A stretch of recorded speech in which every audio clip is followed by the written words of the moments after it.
In 1974, the North Shields-born dramatist Tom Hadaway made an impact nationally with his BAFTA-nominated television play, God Bless Thee, Jacky, Maddison. I well remember watching it at the time and being so proud that a man from my own town could produce such a beautiful thing. For those not familiar with the story, it's about a Batworth Pitman's courtship of a colour-coats lass and is set before the First World War. The lad fails in his efforts to woo the girl of his dreams and in the end walks away with a heavy heart. A few years ago, while researching information about Tom Hadaway for an Old Lowlight Heritage Centre exhibition, I came across a short story written by Tom about his Uncle Jack. I became aware that this uncle was the inspiration for the character in Tom's play. History has long recorded tales of unrequited love, such as Dante and Beatrice, Yeats and Maud Gonne, and of course Patrick Kavanagh and Hilda Moriarty. But for me, this simple story of a lifetime devotion of one man to a girl he can't have puts those other more famous examples in the shade. See what you think. Uncle Jack by Tom Hadaway. We called him Uncle Jack by way of courtesy. Children hereabouts are encouraged to apply such fictional relationships to the adult stranger as a way of allowing familiarity without diminishing respect. But he'd always lived with us, so far as I knew, since time began, one of a family of which I too was a foster child. My foster mother, Aunt Mabel, referred to him as her brother, and we called her stepdaughter Cousin Elsie. The gathering up of waifs and strays was a preoccupation with Aunt Mabel, a disordered time and place giving the unfailing bounty of her nature plenty of scope. No one in those days seemed to bother about adoption papers, although she did have one failure, a little boy called Harry, who was literally left on the doorstep. At the age of 13 he was taken from her and shipped to the Fairbridge farm schools in Australia. In later years we were cautioned not to disturb her whenever she was sitting in the corner of the kitchen, quietly crying to herself. She never heard from him again until, as the only known connection, the War Graves Commission sent her a photograph of a little plot of ground in Malaya. At the age of 5, I became an inadequate replacement. Uncle Jack had his own room, brass-posted bed, a chair or two, and a little bedside table on which he kept his bits and pieces, his silver retirement watch, a notebook, and his pipe and baccy. Smoking his pipe in the kitchen was not approved of.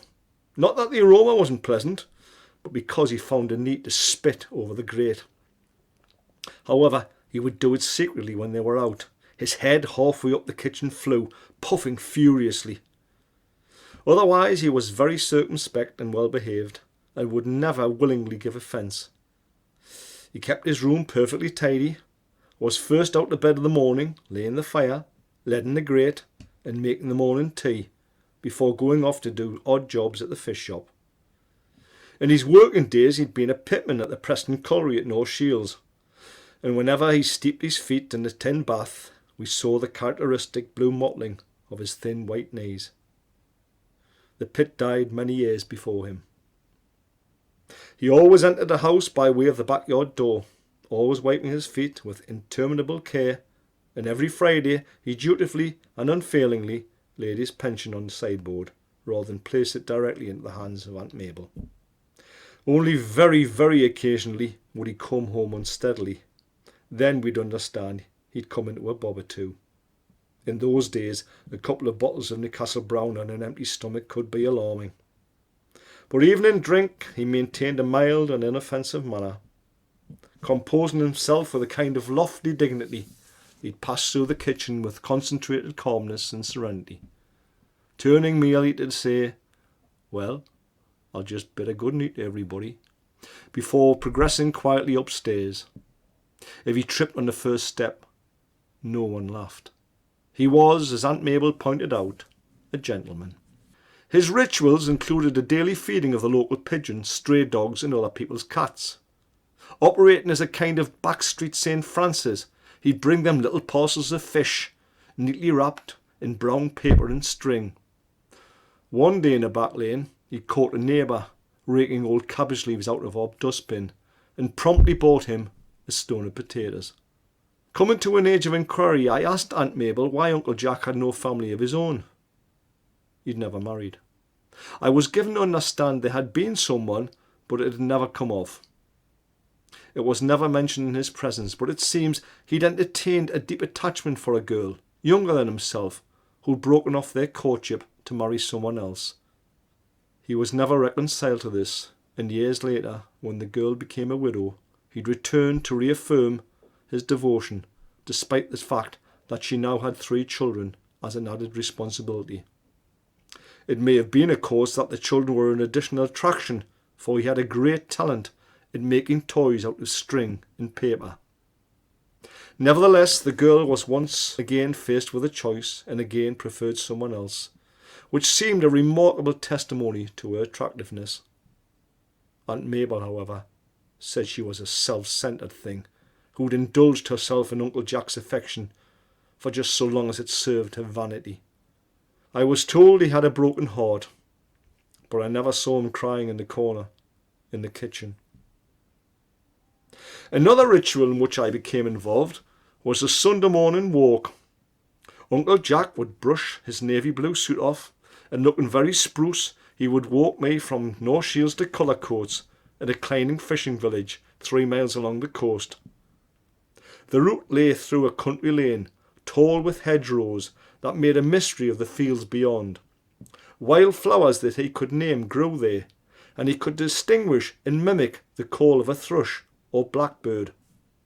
Today, motorways level out that mystery of those fields and laid the blackbird's voice under the tarmac. On the way, he'd stop by an allotment garden, where he would procure a bunch of flowers and a carnation buttonhole from an old ex-pitman pal of his. Arriving at the coast, while I played round the front, he stood and watched the drift of people passing the fishermen's cottages. If ever he went in for just 1 pint, I would wait outside the pub door till he came out.